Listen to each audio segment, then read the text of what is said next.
점점 나도 걱정이 되는 게 특히 청소년기 ADHD가 너무 과진단되는 경우가 굉장히 많아. 그다음에 뭐 요새는 그것도 많이 돌잖아요. 그 체크리스트. 그냥 게으른 자지 그거는. 의지가 약한 거지.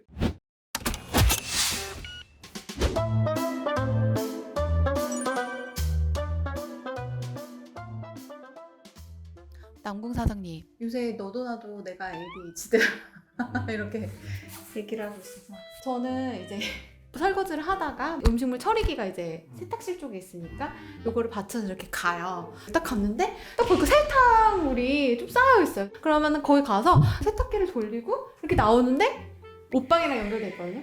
옷방에 뭐가 이렇게 정리가 안 된 게 있어. 근데 정리를 하고 나와서 이렇게 오면 남편이 자기가 설거지를 하고 있어서 너는 왜 일을 이렇게 다, 그러니까 뭐를 이렇게 벌려놓고 벌려놓으면 가냐. 그럴 때 내가 무슨 질문을 하냐면 집에 하인이 5명쯤 있어서 설거지하는 하인, 밥하는 하인, 옷 정리하는 하인 이런 사람이 있다면 그래도 그렇게 하실 것 같으세요? 안 하죠. 안 그러니까. 하죠. 그분들이 다 알아서 해줄 텐데. 그렇지. ADHD는 그런 게 아니라 일단은 어린 시절에 ADHD가 생겨야 돼요. 수비생과 몇 세 이전에 ADHD 증상이 있고 그것이 성인이 돼서도 계속 유지되는 경우를 ADHD라고 그러지. 근데 ADHD라는 거는 결과가 굉장히 중요해요. 그러니까 내가 그 일을 끝까지 할 수 있느냐 없느냐. 만약에 그렇게 하다가 설거지도 안 끝내고 빨래도 안 개고 와서 앉아서 텔레비 보고 있어. 그런 게 아니잖아. 늦었지만 다시 돌아가서 만약에 남편이 안 해준다 그러면 설거지도 맞춰놓고 옷도 정리를 하고 그러고 들어와서 앉을 거라고. 그런 건 ADHD가 아니고 나도 그런데 빨리빨리 문화? 우리도 모르게 젖어 있는 게 있어요. 한 번 가는 동선에 2가지를 처리하고 와야 된다는 것 같은 느낌. 효율성에 대한 추구? 뭐 이런 것 때문에 나타나는 현상이지 그건 ADHD가 아니에요. 자기가 컨트롤할 수 있는 거죠. 근데 ADHD는 컨트롤이 안 되는 거예요. 그러니까 이제 우리가 보통 ADHD의 3대 축을 얘기를 해요. 하나가 충동성에 대한 부분. 충동적으로 갑자기 뭐를 해. 계획이 없이.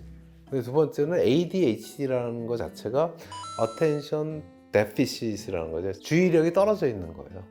그래서 뭐를 이렇게 지속적으로 못해. 그러니까 여기서 PD님이 2시간을 나하고 얘기를 못하죠. 벌써 몇 번 왔다 갔다 하고 여기 서 있지 앉아 있지를 못한다니까. 그 다음에 ADHD에서의 H, Hyperactivity, 행동이 많은 거. 그런 게 다 섞여 있어야지. 그러니까 충동성, 과잉행동, 집중력 저하라는 큰 카테고리가 섞여 있어야 그게 ADHD고 그런 게 어릴 때 시작해서 지금까지 오고 그래서 그 결과 성취 어떤 일을 다 마무리하지 못하는 거예요. 그러면 취미생활 같은 게 하고 싶어서 필라테스를 배우는데 2-3달 배우고 그만두고 또 뭐 캠핑을 한 2-3달 다니다 그만두고 뭐 이런 사람들 굉장히 많잖아요. 그냥 게으른 자지 그거는. 의지가 약한 거지. ADHD는 오히려 막 운동 가갖고 1시간은 운동을 못 한다니까.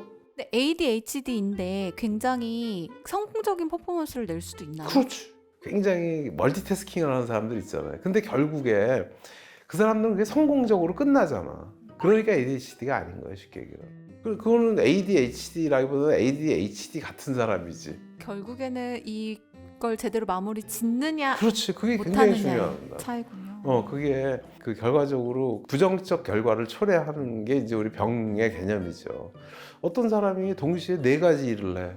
그래갖고 한 달에 1억씩 벌어. 그 사람은 능력자지 ADHD가 아니지. 근데 점점 나도 걱정이 되는 게 특히 청소년기 ADHD가 너무 과잉 진단되는 게 아닌가. 그 미국에서 그러니까 ADHD 약을 먹으면 어떻게 보면 부작용인데 그 부작용을 노리고 먹는 사람들이 많은데 ADHD가 아닌데도 잠이 들어오고 집중력이 증가하고 식욕이 없어져요.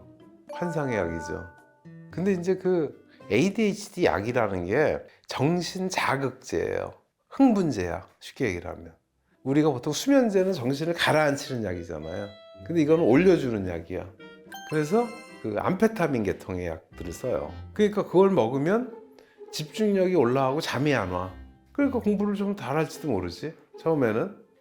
근데 그걸 계속 먹다 보면 그 약의 부작용으로 안 먹었을 때보다 못하게 되는 거지. 모든 게 그렇죠. 약이라는 게. 우리 아들들이 미국에서 중고등학교를 기숙학교를 다녔는데 우리 아들 둘 다 나한테 따로 물어본 게 있어. 아빠 나도 ADHD 같은데 약 먹어야 되지 않을까? 그래서 내가 너는 아니다. 100% 확실할 수 있어. 100% 할수 수 있다.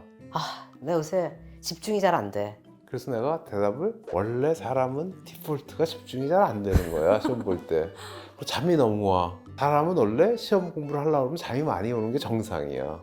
근데 그거를 참는 자와 못 참는 자의 차이지 그거를 못 참는 자는 ADHD고 참는 자는 아닌 건 아니잖아요. 그다음에 뭐 요새는 그것도 많이 돌잖아요. 그 체크리스트. 그거에 된다고 ADHD는 아니고 거기서 걸린 분들을 한번 의사를 만나보면 또 거기서 일부는 상당히 많은 부분은 아니라고 빠져나가고 우리 남는 사람이 이제 ADHD 진단을 하고 치료를 할 수 있겠죠.